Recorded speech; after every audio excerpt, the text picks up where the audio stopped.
Sir, ano po kaya ang dahilan at hanggang ngayon hindi pa daw po nakakapag-remit ang DepEd ng February contribution sa pag-ibig? Again, ito po ay isang tanong na masasagot specifically po dyan po sa inyo pong level, no? Sa division po ninyo, kung ikaw ay nasa elementary o kaya yung mga hindi po implementing schools na secondary.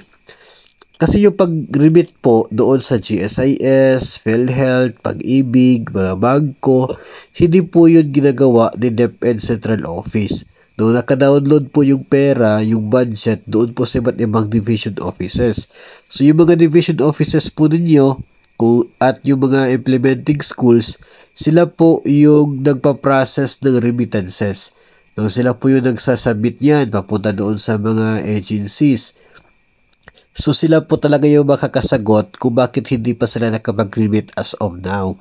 No, yun pong sagot na yan ay hawak na hawak po nila.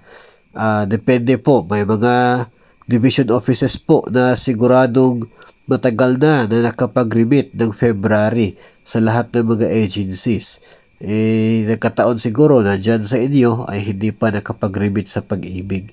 So, masasagot po yun ng mga personnel ng inyong pong division kung bakit hanggang ngayon ay hindi pa sila nakapag-remit sa pag-ibig fund.